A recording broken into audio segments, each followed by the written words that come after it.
Welcome, everyone. Ready to dive deep into 1 Samuel chapters 1 through 31. We're going all in. We've got some incredible historical nuggets and narrative gems just waiting to be uncovered. I'm excited to see what we find. Oh, for Samuel, it's a whirlwind of drama and intrigue. It really sets the stage for so much of what we see later in the Old Testament. All right, so we kick things off with Hannah, right?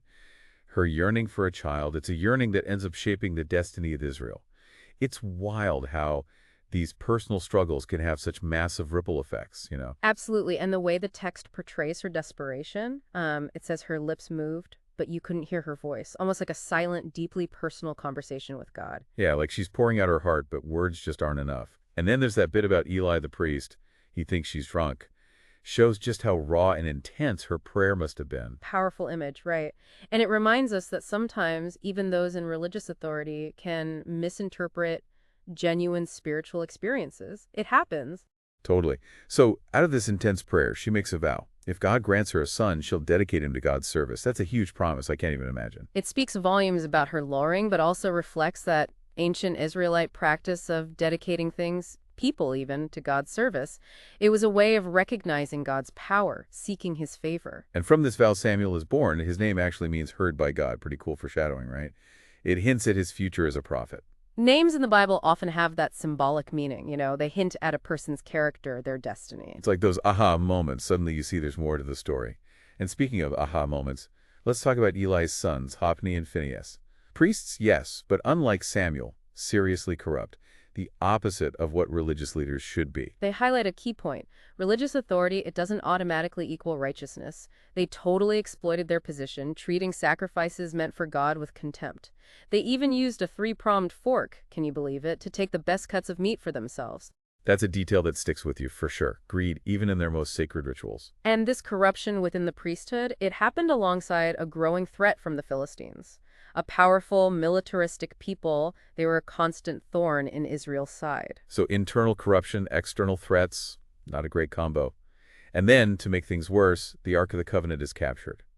I still can't believe they lost something so sacred. It was devastating, not just militarily, but spiritually. That ark represented God's presence among his people. It was like losing their most precious treasure, a symbol of their covenant with God. It makes you wonder, did they put too much faith in the object itself rather than in God? Like thinking the ark would magically protect them no matter what. That's a question the text grapples with. Remember that detail about the Israelites? When the ark arrived, they shouted so loud the ground shook, yet they were still defeated. Outward displays of religious zeal, they're not a substitute for genuine faith and obedience. A powerful reminder for us today, right? It's not about the symbols or rituals, but what's in your heart. Exactly. And speaking of consequences, the Philistines soon find out that capturing the ark doesn't exactly bring them good luck. This is where things get really interesting. They place the ark in the temple of their god, Dagon, and what happens? The next morning, Dagon is found face down before the ark. Like something out of a movie, and it gets even weirder. Plagues start hitting the Philistines, tumors and sores. They're freaking out trying to figure out how to get rid of this cursed box. Who wouldn't be terrified at all that? So they send the ark back to Israel, right? The return journey, just as bizarre. They put it on a cart, pulled by two cows that had never been yoked before, and those cows, they go straight back to Israelite territory. Divine homing beacon, I tell you. Like those cows were chosen by God himself. But even after its return, trouble brews. Some folks in Beth Shemesh decide to peek inside the ark. Big mistake. A stark reminder of God's holiness and power. That ark wasn't some good luck charm. It demanded reverence. After all the drama with the ark, Samuel takes on a new role. He becomes a judge, guiding Israel spiritually and politically. It's a new era for them. Samuel, a respected figure known for his wisdom and integrity. But even he had challenges. The Israelites, influenced by their neighbors, started wanting a king. A visible, powerful leader, someone to unite them, project strength. It's like they felt insecure, thought a king would make them more like the other nations. But Samuel, he warns them about the dangers of monarchy. He tells them kings can be oppressive, demanding, more interested in their own power than serving the people. It's a glimpse of the tensions that will play out throughout Israel's history. The desire for a strong leader often clashes with the need for just and righteous leadership. Despite Samuel's warnings, the people insist they want a king. And that brings us to Saul. Initially chosen for his impressive size, he towered over everyone. But Saul's reign, it starts with promise, but quickly spirals into tragedy. Classic tale of power corrupting. Strength and charisma can morph into arrogance and insecurity. Absolutely. Saul's story highlights how crucial character and obedience are for any leader. especially one claiming to be chosen by God. Makes you wonder about Saul's inner struggles, the pressure, the expectations, the fear of failure. It must have been overwhelming. Even those in authority are human, with their doubts and vulnerabilities. We all have them. And then David enters the scene. Shepherd turned giant slayer, musician, warrior, fugitive, and ultimately the next king of Israel. What a life. David's entrance, one of the most iconic moments in the Bible. David and Goliath, David refusing Saul's armor, choosing his shepherd's sling and stones. It speaks to courage, faith against overwhelming odds. The ultimate underdog story, right? Trusting your abilities, having faith even when everyone thinks you're crazy. And it continues to inspire today. You don't need outward appearances or conventional methods to achieve great things. Then there's that beautiful friendship. David and Jonathan, Saul's son. A bond that adds so much depth to the story. Remarkable how their friendship survives the growing animosity between Saul and David. Jonathan sees David's goodness, his potential, even when his own father is blinded by jealousy and paranoia. Jonathan's loyalty to David clashing with his duty to his father. What must their conversations have been like? Imagine the pressure. It had to be tough for both of them. Navigating those loyalties in such a high-stakes environment, it speaks to friendship, integrity amidst political turmoil. And those unspoken tensions soon erupt. Saul's jealousy turns into full-blown paranoia. He actually tries to kill David. Saul's descent into madness, a cautionary tale. Unchecked power, it corrodes. Success, especially with insecurity, can lead to self-destruction. There's this one moment Saul sends messengers to capture David, and Michal, David's wife, Saul's daughter, helps a mistake. She uses a household idol and a goat hair quilt to trick them. Clever and brave. Testament to her loyalty to David, but also a glimpse into daily life back then. Those little details, they bring the story to life. And so begins David's life on the run, always evading Saul, terrifying, never knowing who to trust. It was a test for David. Forced to live as an outlaw, gathering loyal followers, constantly looking over his shoulder. But even then, he shows restraint, a strong moral compass. That famous scene, David has the chance to kill Saul in a cave. He even cuts off a piece of Saul's robe to prove he could have done it. Such a powerful moment. It highlights the difference between them. You mentioned David's time with the Philistines was strategic, but wasn't it also a compromise? Aligning with the enemy? It's definitely complex. Some might call it a necessary evil, others a betrayal. Hard to say for sure. It reminds us that even heroes face impossible choices. And those choices, they have consequences. But that's a story for the next part of our deep dive into the world of 1 Samuel. So we move from Saul's dramatic life to the rise of David. We've seen him grow, shepherd to warrior, fugitive. Now he's stepping into kingship.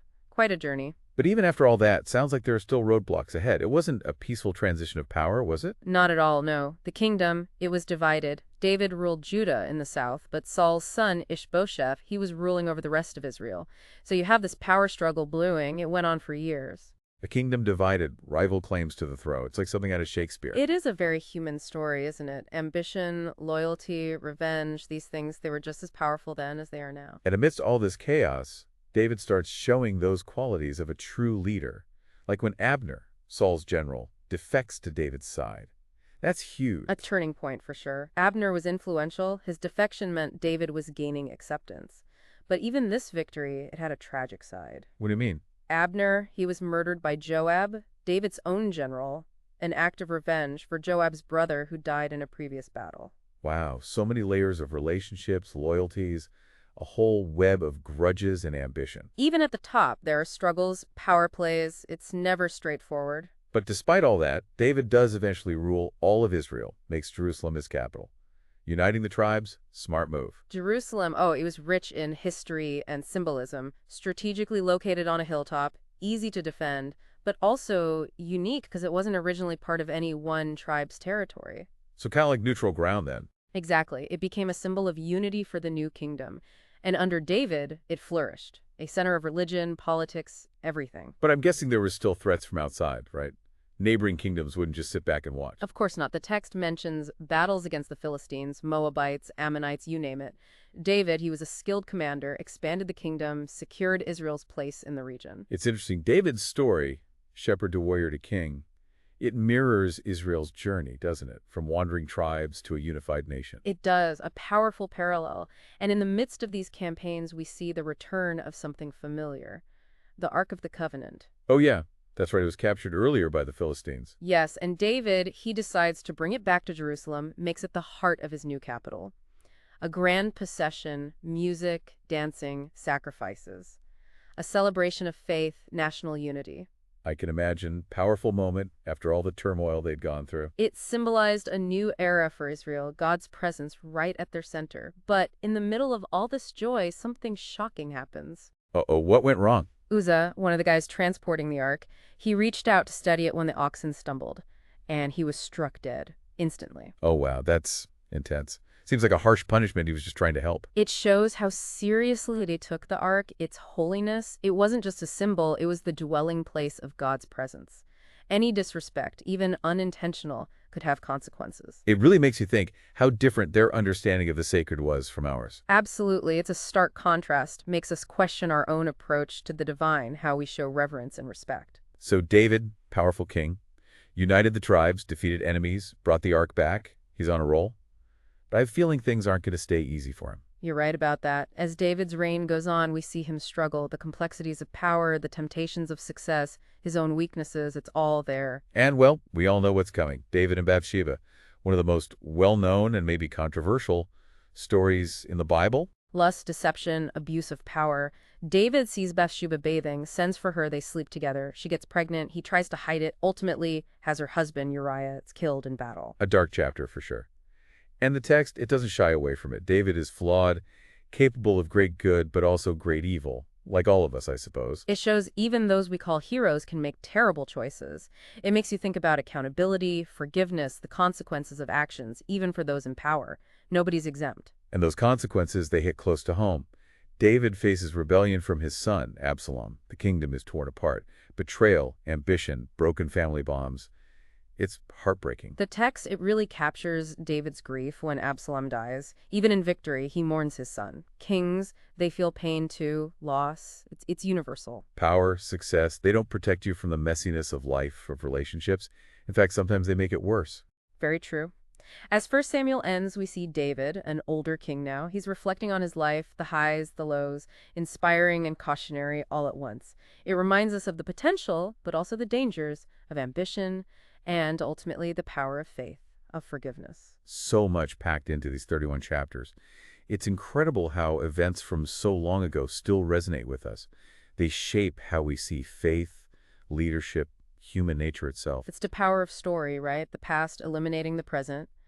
And as we move to the final part of our deep dive, we'll see how everything in 1 Samuel, the kings, the prophets, it all leads to what comes next. Solomon, the temple, a whole new chapter unfolds. We've been through a lot in 1 Samuel, from Samuel's early day to the reigns of Saul and David. What a journey. It really does cover so much, doesn't it? Ambition, betrayal, love, loss, faith, doubt, all those human things. It's like watching a play unfold, all the twists and turns, and those characters, they feel so real. Exactly. And like a good play, 1 Samuel leaves us thinking, what's the lasting impact? How does all this connect to the bigger story, both for Israel and for us today? Good questions. I keep thinking about the prophets, like when Samuel confronts Eli about his sons or rebukes Saul. What's the message there for them and for us? The prophets in 1 Samuel, they're like a moral compass, holding leaders accountable, reminding everyone of their covenant with God. It challenges us, too, you know? What does it mean to lead with integrity, with justice, humility, even when it's hard? So it's not just about rules then, but about living right with God and with each other. Exactly. And as we get to the end of 1 Samuel, we see how it sets the stage for what's next. Solomon, the temple, it's all connected. Solomon, the wise king, all that wealth, the magnificent temple. It's a famous story. Oh, definitely. But even Solomon's story, as amazing as it is, it's got its complexities too. He inherited a kingdom still dealing with divisions, threats from outside, and his choices, just like those before him, they had consequences. It makes you realize history never really ends, does it? Each generation builds on what came before. The good and the bad, it's all part of the story. And those stories from the past, they offer lessons for us. Think about David facing Goliath, his courage, or his humility when he repents. What stands out to you from his story? I think it's that even the heroes, they're flawed, they mess up, face challenges, but they also show resilience, they grow. It gives me hope. It's a good reminder we don't have to be perfect to make a difference. What matters is striving to live right, learning from mistakes, and keeping going even when it's tough. It's encouraging to know even the big names in the Bible, they struggle too. Makes them seem more real, more human. That's what I love about these stories. They invite us into a conversation across time. connecting us to those shared human experiences. We're not so different after all. So as we wrap up our deep dive into 1 Samuel, any final thoughts for our listeners? What do you hope they take away from this? I'd say don't just see these as stories from the past. Let them be a mirror for yourselves. Ambition, power, faith, forgiveness.